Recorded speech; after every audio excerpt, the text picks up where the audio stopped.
यह वीडियो उन अभिभावकों और बच्चों के लिए है जिन्होंने स्कूल में एडमिशन करा लिया है या कराने वाले हैं और उनका बाद में जो है वो बजट गड़बड़ा जाता है, यानी कोर्स को देखकर और उनके स्कूल की फीस को देखकर। तो मैं आपको बताना चाहता हूं कि हर जिले में 4 प्रकार के विद्यालय होते हैं। तो पहले विद्यालय के बारे में बताते हैं, फिर डिस्कस करते हैं फीस और स्पोर्ट्स का। तो चलिए शुरू करते हैं। तो पहला जो स्कूल होता है वो होता है, उसे बोलते हैं बिग स्कूल, यानी अपने जिले का नंबर 1 स्कूल होता है, जिसमें एक बहुत अच्छी बिल्डिंग होती है, बहुत बढ़िया बिल्डिंग बनी हुई होती है। साथ में उसमें बसों की सुविधा, यानी ट्रांसपोर्ट की सुविधा होती है, स्मार्ट क्लासेस की सुविधा होती है, साइंस लैब होती है, लाइब्रेरी होती है, स्पोर्ट्स होते हैं सारे। उसके बाद में स्विमिंग पूल होता है, ऑडिटोरियम होता है और बहुत सारी सुविधाएं होती हैं, डांस, सिंगिंग, बहुत सारी चीजें उसके अंदर इन्वॉल्व होती हैं। तो इस स्कूल में जो है वो कोर्स बहुत महंगा होता है, फीस बहुत महंगी होती है। इसका कारण है कि उन्हें जो है वो बढ़िया से बढ़िया टीचर लगाने पड़ते हैं, जो 40-50 हजार रुपए सैलरी लेते हैं, लाख रुपए तक सैलरी होती है उनके लिए। तो उनको खर्चा भी देना पड़ता है। साथ में उनके यहाँ आया लगी होती है बढ़िया बढ़िया, ताकि वो आपके बच्चे को पैम्पर कर सकें। और साथ में जो है वो गेट कीपर लगे हुए होते हैं, यानी कर्मचारी लगे होते हैं, बस के ड्राइवर होते हैं, लाइट का बिजली का बिल आता है और बहुत सारी सुविधाएं जो प्रदान करते हैं। इसलिए वो स्कूल वाले जो है वो आपसे महंगी महंगी मोटी मोटी फीस लेते हैं और मोटा मोटा कोर्स देते हैं। अगर आप वहाँ एडमिशन करा सकते हैं, आप सक्षम है पढ़ाने में अपने बच्चे के लिए, तो वहाँ आप एडमिशन करा सकते हैं। फिर आता है दूसरे नंबर का स्कूल, देखिए जो इससे छोटा होता है,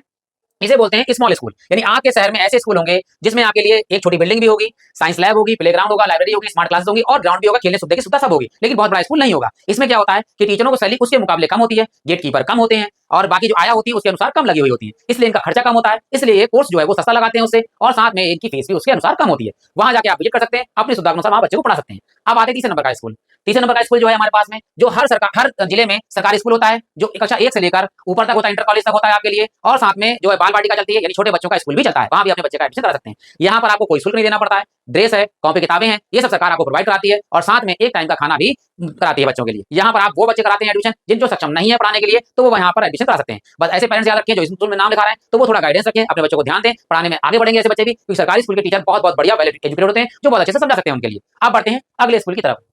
यानी ये है हमारा चौथे नंबर का स्कूल, जो मोस्टली हर कॉलोनी में मिल जाता है। जो छोटा मोटा स्कूल होता है, जिसमें छोटी सी बिल्डिंग होती है, छोटा सा ग्राउंड होता है, ट्रांसपोर्ट की सुविधा नहीं होती है, तो इसमें टीचर की सैलरी भी कम होती है और साथ में जो है कोर्स कम रखते हैं, सस्ता रखते हैं, यानी अनुसार फीस भी कम रहती है। तो यहाँ पर भी आप अपने बच्चे का एडमिशन करा सकते हैं अपनी सुविधा के अनुसार। अब आते हैं इसके बाद, देखिए क्या होता है, हम एडमिशन करा देते हैं और कोर्स ले लेते हैं। उसके बाद में क्या होता है, स्कूल वालों को और कोर्स के ऊपर बहुत सारी गालियां देते हैं, वीडियो बनाते हैं और कहते हैं देखिए इतना महंगा कोर्स है। तो अगर आपने ये पता नहीं किया है कि हमारे बच्चे का कोर्स कितना है, फीस महंगी है, मान लीजिए आपने उनसे पता किया कि कोर्स कितना महंगा है, उन्होंने लिस्ट दी आपके लिए, उस लिस्ट में लिखा हुआ है 4000 का कोर्स है, लेकिन जब आप किताब देने जा रहे हैं और वहां 10,000 का कोर्स हो गया, तब आप उन्हें गरिया सकते हैं, गाली दे सकते हैं, क्योंकि उन्होंने झूठ बोला है। अगर उन्होंने झूठ नहीं बोला है, सच बोला है, यानी फीस बताइए आपके लिए कि 5000 शुल्क जाएगा आपके बच्चे का प्रति माह, या 2000 जाएगा, 3000 जाएगा, उससे ज्यादा ले रहे हैं, फोर्टेंटी काम कर रहे हैं, तो आप जो है उनके खिलाफ एफआईआर लगाइए और उनके कोर्स के खिलाफ भी एफआईआर लगाइए। सरकार ने इस समय यूपी में सरकार ने कह रखा है कि कक्षा 9 से लेकर इंटर तक की किताबें जो है वो एनसीईआरटी की होंगी। अगर वो एनसीईआरटी की नहीं लगा रहे हैं तो आप उनके खिलाफ शिकायत कर सकते हैं। ये वीडियो मेरा यहाँ समाप्त होता है। अगर कोई बात आपको बुरी लग गई हो तो इसके लिए मैं क्षमा मांगता हूँ, क्षमा प्रार्थी हूँ इसके लिए। और अच्छा लगा हो तो आप लाइक कर सकते हैं और हमारे चैनल पर विजिट कर सकते हैं।